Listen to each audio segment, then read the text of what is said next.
Muy bien, después de este breve receso vamos a dar paso a la siguiente intervención. Solicito por favor a los asistentes tomar asientos si son tan amables. La intervención Criterios e implementación de cambios estructurales en mercados energéticos, a cargo de Luis Augusto Nóbrega Barroso, presidente PCR Energy Consulting and Analytics.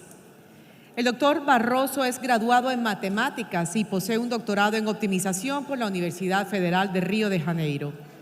Es investigador asociado de la Universidad de Comillas en Madrid y desde 2010 profesor de la Escuela de Regulación de Florencia, Italia. Cuenta con más de 20 años de experiencia profesional en planeación, operación, regulación, comercialización y gestión de riesgo en cerca de 30 países. Actualmente es el director, presidente de PCR Consultoría en Brasil. Adelante, bienvenido.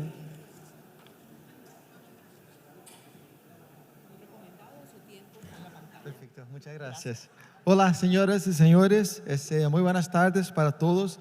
Yo soy Luis Barroso, es un gusto estar aquí con ustedes en este congreso por la primera vez aquí en persona. He participado ya otras veces de forma virtual. Y yo soy brasileño, pero voy a tomar el riesgo de hacer la presentación en español.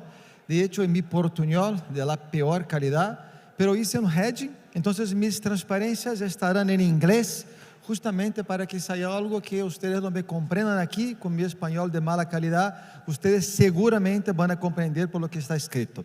Y mi presentación, de hecho, la organización me pidió que contara, que hablara para ustedes de un tema muy entretenido, que es cómo hacer reformas estructurales de mercados energéticos, que es un tema que está muy de moda, pasa por todas las partes, y mis mensajes aquí son bastante sencillos, pero yo tengo bastantes diapositivas, bastantes transparencias, justamente porque quiero dejar el material con ustedes, porque contienen algunas unas reflexiones un poco mayores, ¿no? Entonces, yo vengo de PCR, somos una consultora brasileña. Hemos trabajado bastante en Colombia, actuamos en más de 70 países, desarrollamos herramientas computacionales, somos los desarrolladores del modelo EMPODE, que es muy popular por aquí, el famoso SDDP, y tenemos solo la oficina de Río de Janeiro, ¿no? Y quería agradecer, antes de empezar también, a todos los organizadores por la invitación, por tenerme aquí, es un gusto, como he dicho antes. Bueno, a ver, empezamos, ¿sí? Entonces, ¿cuál es la historia? ¿Sí? La historia es que nosotros, como así, aficionados y locos por el sector eléctrico, empezamos ese proceso de reforma hace mucho tiempo. De hecho, Chile fue el primer país en 1982 a permitir que los consumidores tuvieran algún tipo de escoja en quién podían comprar energía, y hubo una gran primera ola en los años 90 de reformas estructurales en todas las partes del mundo, ¿no? Básicamente el objetivo era traer el capital privado. Como dicho aquí, el Estado no tenía condiciones de financiar la expansión de la generación, y hubo toda la creación de los mercados mayoristas y de los mercados como conocemos muchos de ellos hoy. Ese fue un proceso que tuvo un liderazgo muy grande de Inglaterra, sí, los de UK, y muchas de las reformas en Latinoamérica copiaron el market design, el diseño de mercado de Inglaterra. En los años 2000, básicamente fines de los 90, comienzo de los 2000, fueron años muy duros para muchos países que implementaron esos esquemas de mercado. Muchos países tuvieron problemas de suministro, como fue el caso del Niño aquí en Colombia en los años 90, Brasil en el año 2001 y otros países también. Y la década, más o menos así, hasta la mitad de la década, de esa década, yo diría que los años 2000 están caracterizados en términos de reforma como los años de los mercados de confiabilidad. Esa es la segunda ola definitivamente de reformas estructurales en mercados eléctricos, donde la gran parte de los países, Brasil, Chile, Perú, Colombia, PJM, UK y muchos otros, ajustaron sus mercados para añadir más y más camadas de confiabilidad a lo que tenían antes, que eran mercados que tenían esquemas mucho más orientados a mercados puramente de energía. Ahora, a partir básicamente del comienzo de esa década, de 2020, estamos en a mi juicio, una tercera ola, que es la ola de la transición energética, que es un nombre que a mí no me gusta ni un poco. Yo creo que esa es una armadilha, es una trampa que estamos metidos, que transición, se pasa el mensaje que se tiene que salir del punto A al punto B, y la verdad lo que está pasando con nosotros es que estamos transformando la forma como nos llevamos con la energía. Entonces, a mi juicio, lo que pasa hoy día es un proceso muy grande de transformación energética y que cada país va a tener la suya. La tercera ola de la transición o transformación energética es una ola que tiene que considerar todos los elementos que ese Congreso discutió hoy y va a discutir mañana y discutió ayer también. Todas las metas de descarbonización, la integración de renovables, cómo meter los consumidores en la cancha, cómo tratar de la distribuidora del futuro. Pero es una época con mucha presión tarifaria, con mucha presión política para bajar las tarifas, lo que es un peligro. Un sector en profunda transformación, pero al mismo tiempo con mucha presión para una reducción tarifaria fuerte, porque toda la transición o transformación energética posee y tiene un coste. Bueno, entonces vamos a hacer una reforma. Las reformas pueden empezar de varias formas, pueden empezar totalmente de abajo para arriba, desde arriba para abajo, puede empezar por las instituciones, por los jugadores que están, por el Congreso, el Senado, por la sociedad civil. Hay varios movimientos, y una cosa interesante que cuando se piensa en reformas es que independiente de cómo empiezan, las reformas pueden funcionar, las reformas pueden traer resultados buenos, ¿sí? Sin embargo, toda la reforma necesariamente va a involucrar un esquema de negociación y compromisos, sobre todo cuando se hace una reforma, cuando se piensa en hacer reformas después de tener más de 20 años de otras reformas ya funcionando, ¿sí? Nada más, hay muchos legados, hay muchos compromisos que ya fueron firmados en muchos países, en muchos momentos, que no se puede de una hora para la otra apretar un botón y hacer com que eles desapareçam totalmente. Não é assim que funciona. Então, minha apresentação tem uma estrutura bastante sencilla, ¿sí?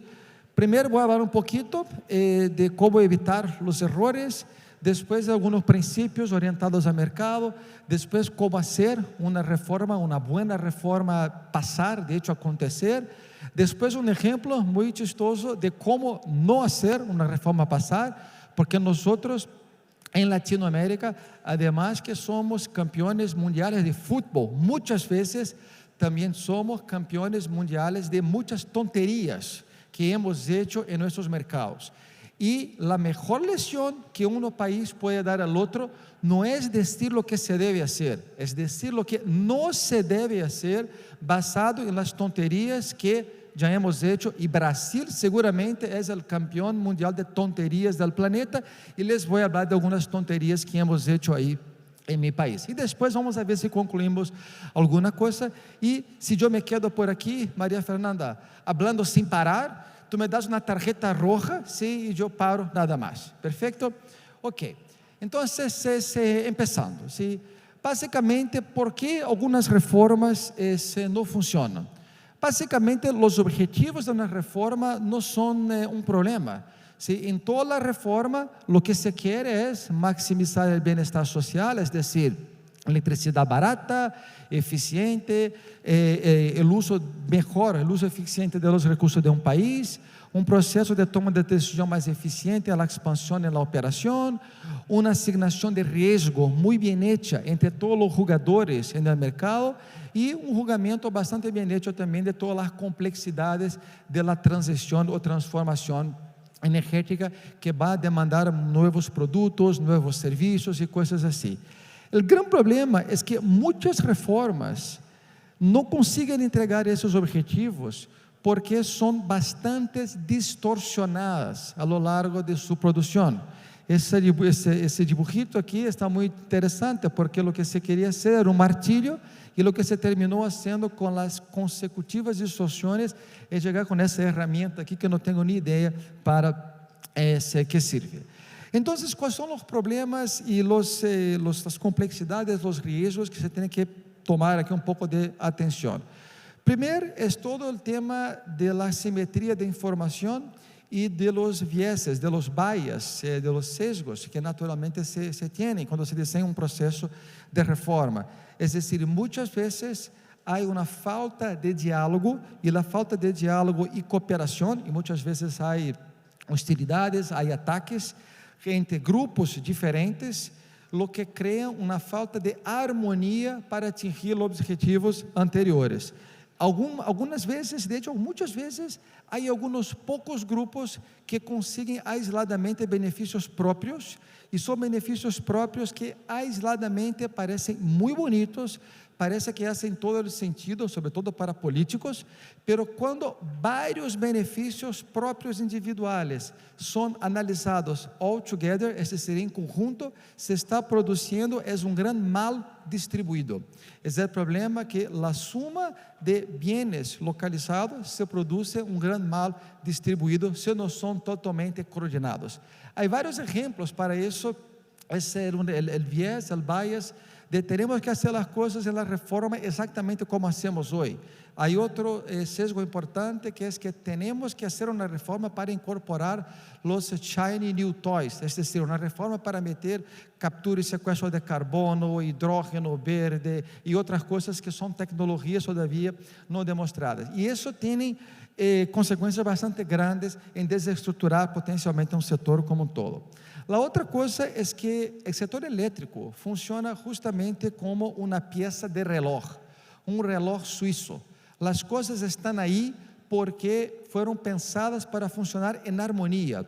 Então, há que ter muito cuidado com a interdependência que os distintos elementos de desenho têm entre si. Muitas vezes há o cambio em uma das peças e isso se destroça a espina dorsal de uma indústria, de um setor absolutamente por completo. Então, quando se faz uma reforma, deve ter muito cuidado para não cambiar um tema aisladamente, sem mirar o efeito em el sector como um todo. E essa interdependência é muito importante, porque muitas vezes os que propõem cambios profundos não são aqueles que vão a pagar as contas ou a conta que é provocada por esses cambios.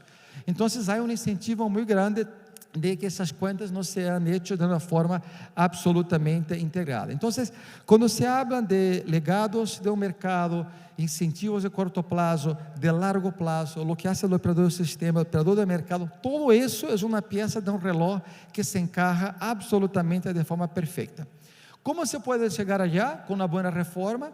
Há várias formas de fazer um desenho de mercado, pero há dois esquemas em generais que são os dois extremos. O esquema que é totalmente centralizado, o esquema que é totalmente descentralizado. No esquema descentralizado, basicamente se cree totalmente em los preços de energia, el energy only market. Descentralizado, não, o Estado controla tudo e isso vai ser mais eficiente. O descentralizado, confiamos no mercado. No centralizado, confiamos no governo. No descentralizado, há incentivos e sinais de preço. Centralizado, há análises caso a caso. Descentralizado, temos que ter algumas preocupações com o adequacy, es decir, há muita confiança no mercado, o mercado vai ser capaz de entregar todo. No centralizado, é justamente ao revés, o Estado será eficiente para entregar o que a sociedade necessita.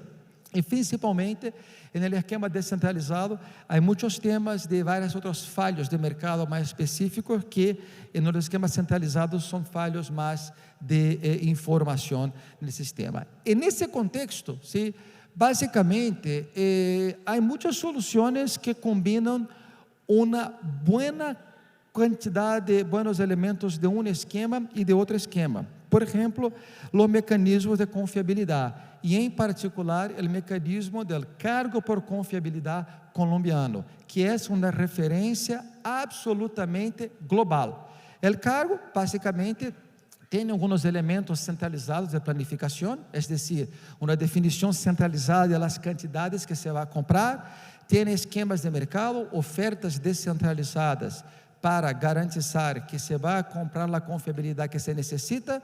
Um esquema de mercado que cria uma obrigação para os que venderam a confiabilidade, entreguem a confiabilidade que foi vendida. E basicamente é um esquema muito sencillo. Eu te pago para que tu me entregues, tu eres o generador, a confiabilidade que tu has vendido no mecanismo. Esse mecanismo é um mecanismo muito interessante que junta elementos mais centralizados de planificação com elementos de mercado também.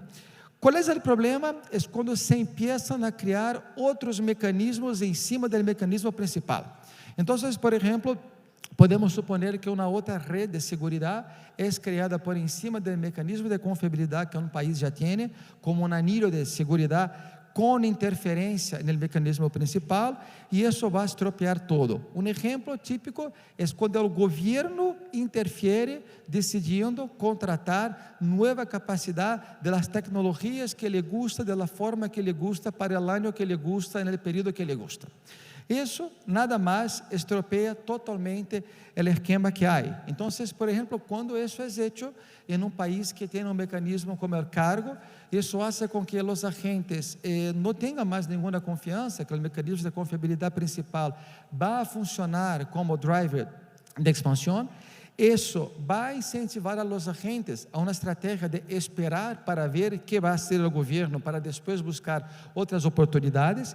Isso vai criar incentivos absolutamente não econômicos e, finalmente, isso pode gerar muita ineficiência que acaba tirando uma conta para as empresas estatais ou para os consumidores. Se há um mecanismo, há que confiar no mecanismo. Se há mecanismo em cima de mecanismo, em cima de mecanismo, isso estropeia totalmente a capacidade de um agente actuar no mercado. Então, primeiro, mensagens dessa primeira parte, é muito importante considerar como esses elementos de desenho vão encaixar-se um ao outro.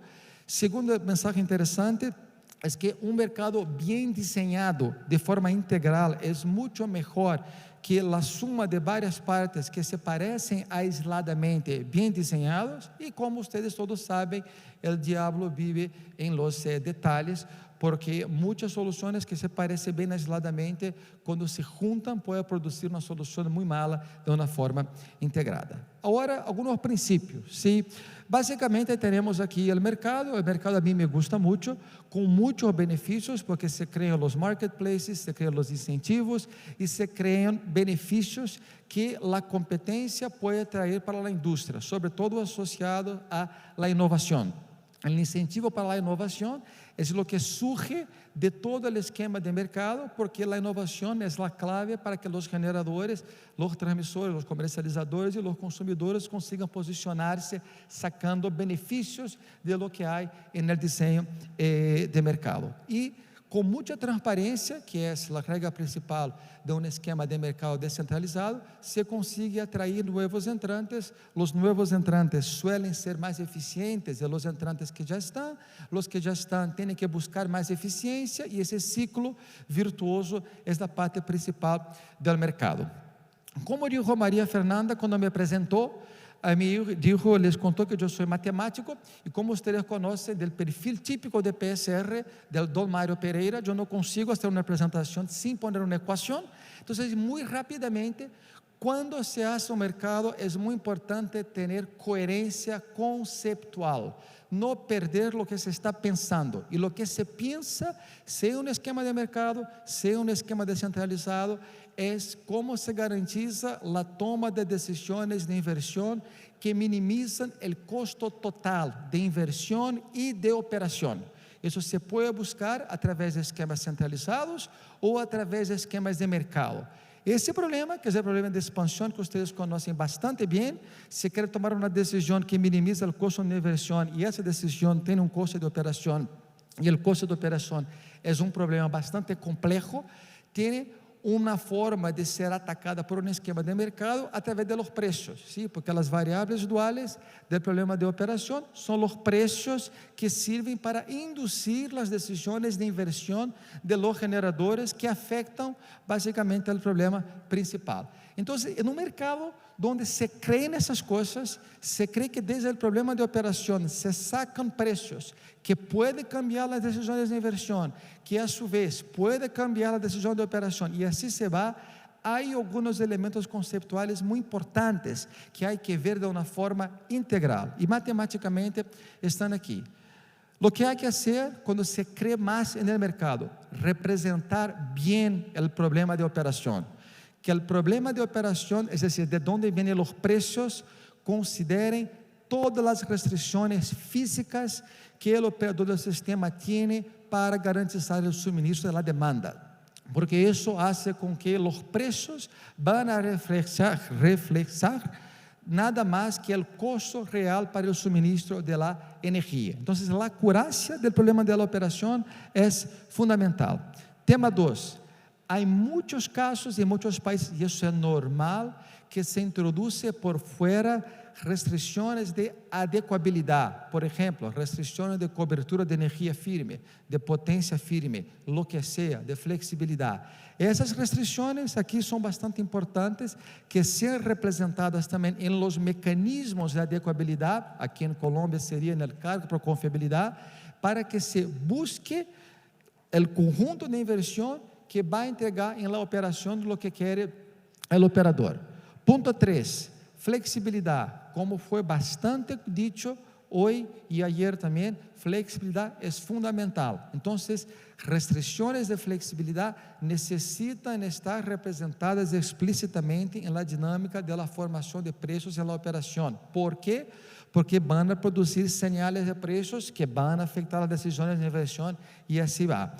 Entonces, eso aquí podríamos seguir hablando de varias características que tienen que estar representadas, sea en el problema de la inversión, sea en el problema de la operación, pero yo voy a cerrar hablando nada más de riesgo, ¿sí? Los mecanismos de riesgo sirven para nada más trasladar para el precio cuál es el costo de la aversión al riesgo del sistema frente a informaciones futuras. Si el precio sube hoy porque hay una expectativa que el niño sea un poco peor que se imaginaba, a mi juicio eso no es una mala noticia, eso es una buena noticia, ¿sí? Lo que se tiene que garantizar es que la subida de precio hoy no está causada por poder de mercado, no está causada de forma artificial por generadores que están nada más jugando con el precio. Pero si se consigue concretar en el esquema de la operación,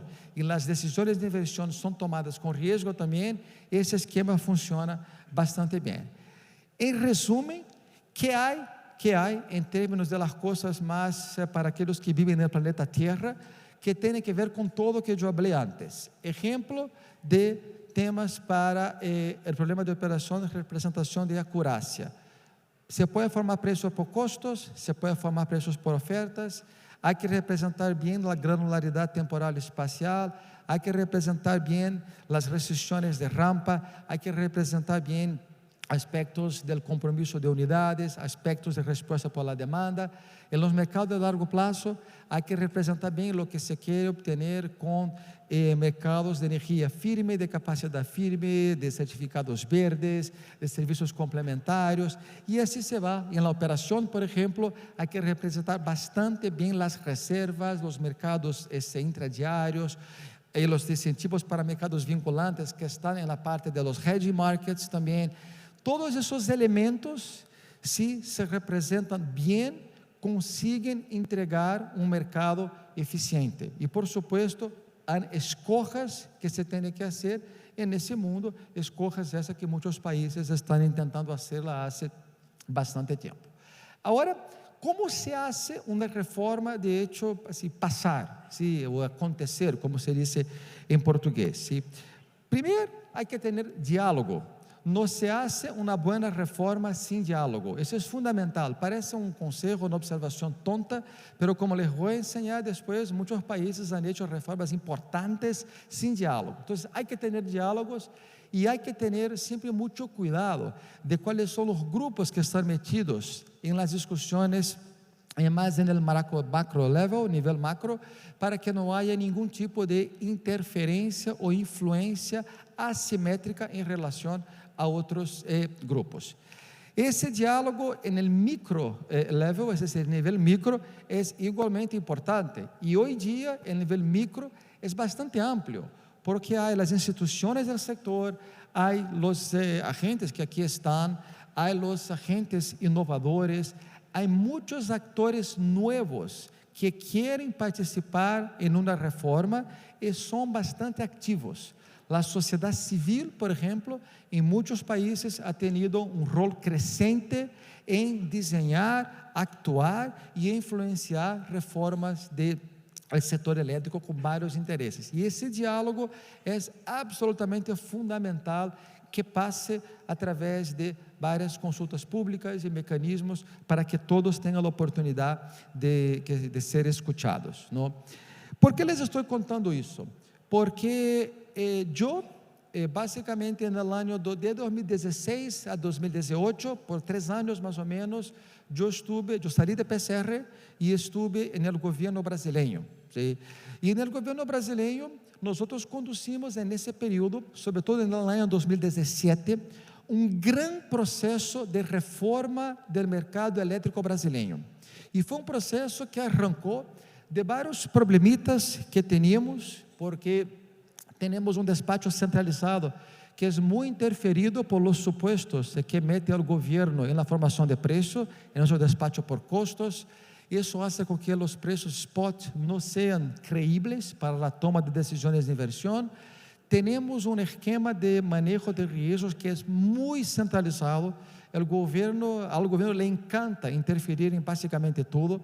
Hacemos subastas de largo plazo, que somos campeões mundiais de subastas, mas as subastas brasileiras são super entretenidas, porque se toma, a distribuidora declara a demanda, o governo define o preço que a distribuidora vai comprar, o governo define quais tecnologias vão participar, o governo divide a demanda entre as tecnologias, as subastas são por tecnologia, e como você pode imaginar, isso ha criado uma fragmentação do processo absolutamente fenomenal, porque para que tu sejas grande vencedor na subasta, é melhor que vaya ao governo, dígale que necesitas de uma demandita para ti e pode ser que consigas uma demanda na subasta e com isso a competência general se reduz.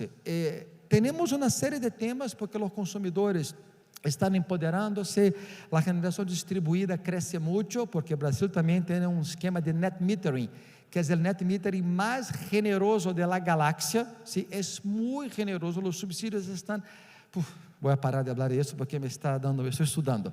É muito generoso e os consumidores, claro, estão empoderando-se, estão saliendo da distribuidora, mas não se desconectam, porque não há baterias competitivas. Então, o modelo da distribuidora, como foi comentado na última apresentação, também está sendo desafiado e tudo mais. Então, o que hicimos nós?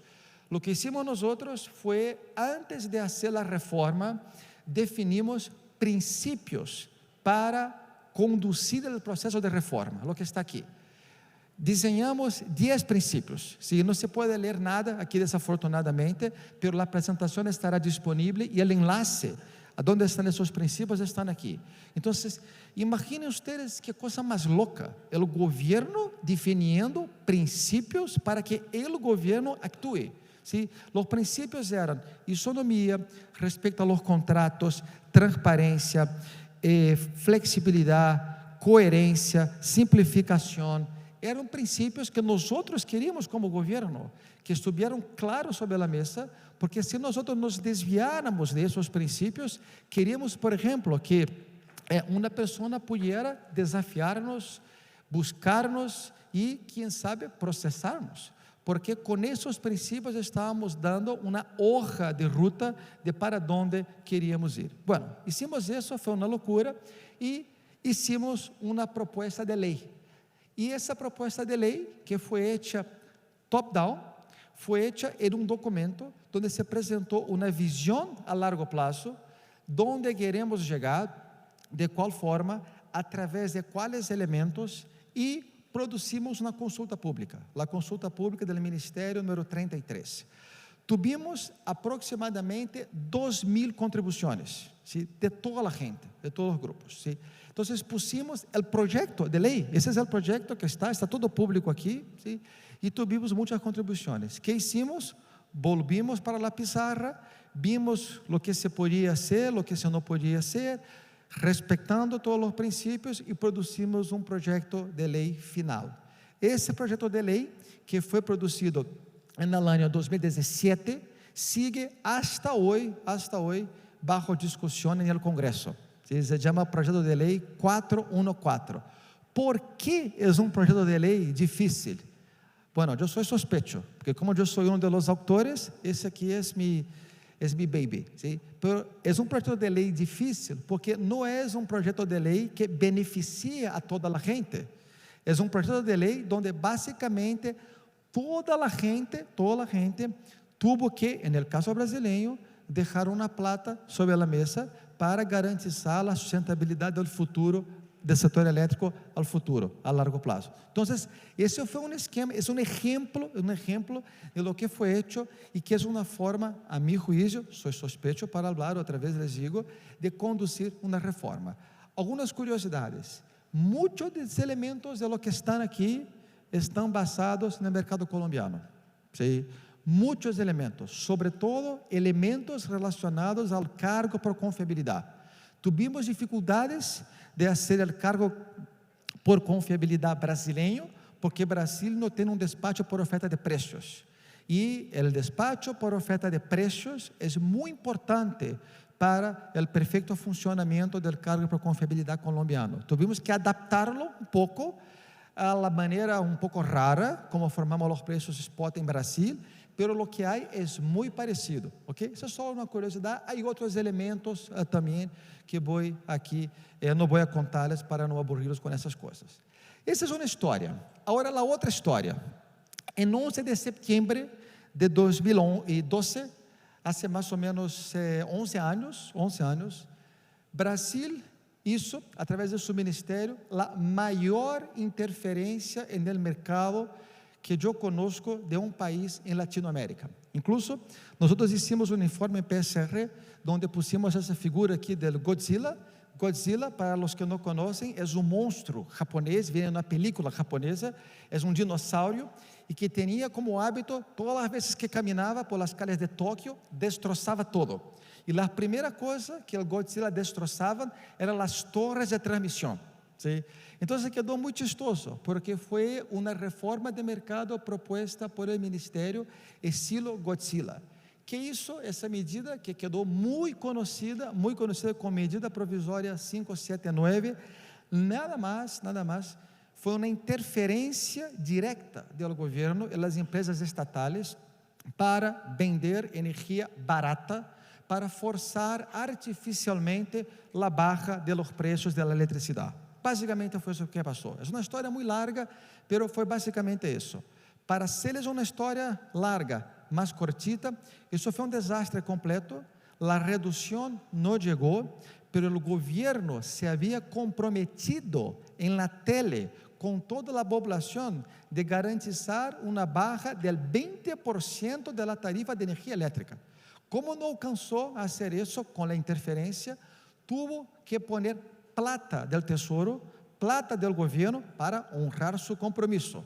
Entonces, eso es lo que mi jefe, Mario Pereira, llama de la estupidez incremental. Tomas una decisión estúpida. Para fijar una decisión estúpida, tomas otra decisión estúpida. Y nosotros hicimos en Brasil, creo que unas 20 decisiones estúpidas, tomamos 20 decisiones estúpidas aquí en ese proceso. En la final del día, los consumidores pagaron la cuenta, y la alza en la tarifa fue bastante mayor que toda la economía que había sido prometido por la entonces presidenta Dilma Rousseff. Sí, presidenta, Dilma era ministra, era presidente Lula, creo que era Lula. No, era Dilma Rousseff, ¿sí? Entonces fue un rollo bastante complicado.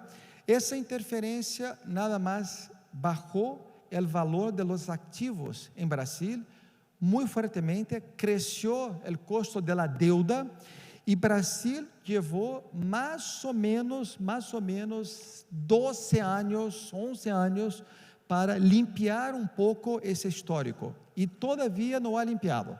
Todas las veces que el ministro de hoy dice, tenemos que pensar en hacer una reforma del sector, porque las tarifas están muy caras, sale en la prensa, en la primera página de los periódicos, ojo con el efecto Godzilla, ojo con la medida provisória 579.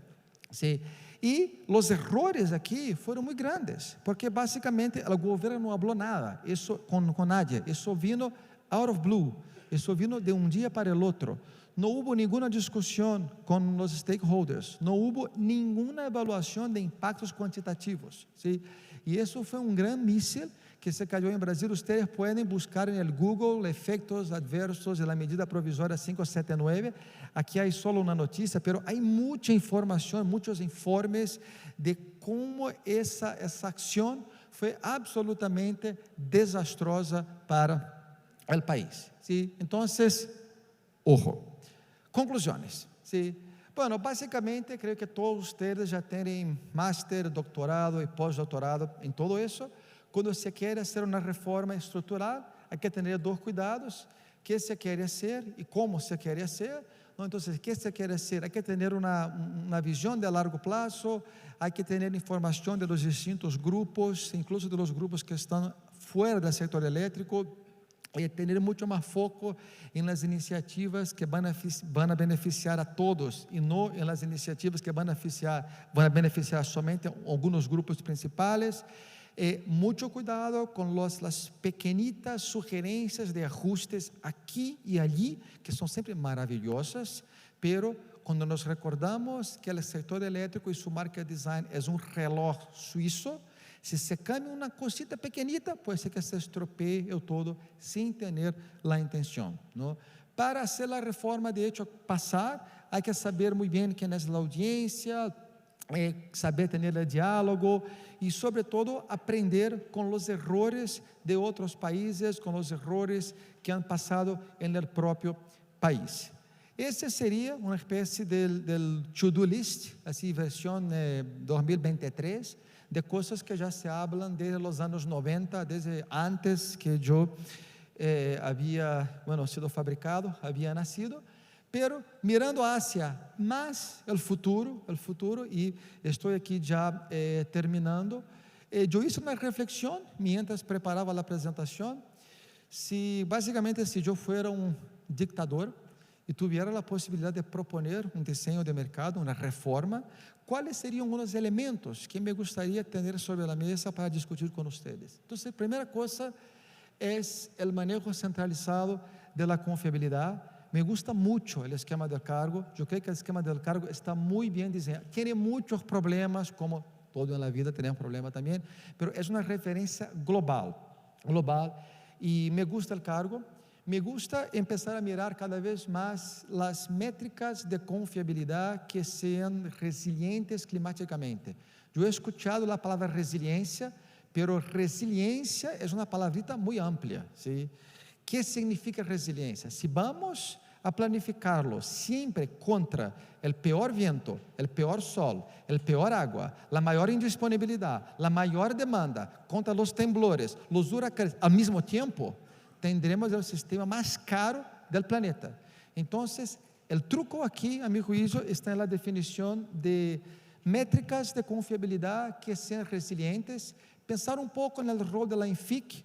Ustedes van a tener un niño ahora un poco duro. Brasil, en el año 2021, tuvo un periodo hidrológico que fue la sequía más seca de todas las sequías registradas en los 91 años del histórico de caudales que teníamos. Entonces hay que mirar un poco cómo se puede factorar esas cosas en métricas que serán de energía, capacidad y flexibilidad. Con eso, yo personalmente creo que la planificación tendrá un rol fenomenal, un rol mucho más importante que se imagina que puede tener. Todos los países están reforzando los esquemas de planificación. Aquí en Colombia, que ustedes tienen el privilegio de tener una UPME, en Brasil que hay una EPE, esas empresas están volviéndose, esos escritorios, esas oficinas, están poniéndose como referencia para muchos países también.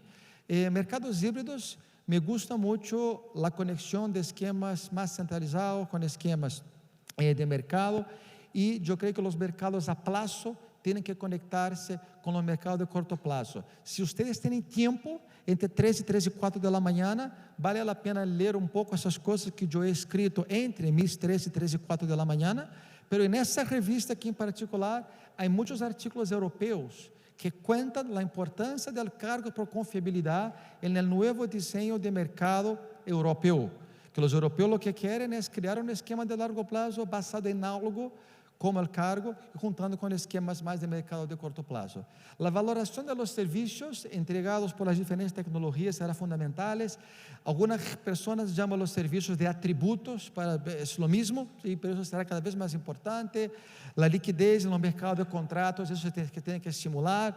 El monitoreo de mercado y esquemas antipoder de mercado serán cada vez más importantes, porque el sector eléctrico está pasando por un proceso natural en todo el mundo de consolidación, y estamos saliendo de empresas que son que valen hoy hundreds of millions of dollars para empresas que van a valer billions of dollars. Las empresas de óleo y gas están llegando bastante fuerte en esa industria, y mucho ojo con la competencia, porque un mercado solo funciona si hay competencia. Las redes van a cambiar bastante su forma de valoración y operación, y subsidios hay que echarlos totalmente. Tengo 10 segundos, quería nada más agradecer a la organización por la invitación. Esa fue una charla más general, así para relajar un poco el ambiente, ¿sí? Espero que les haya gustado, y aquí estoy disponible si quieren escribir. Ese es mi correo de PCR, el otro está en la primera transparencia, que es el mío personal, y yo contesto los correos. Muchas gracias.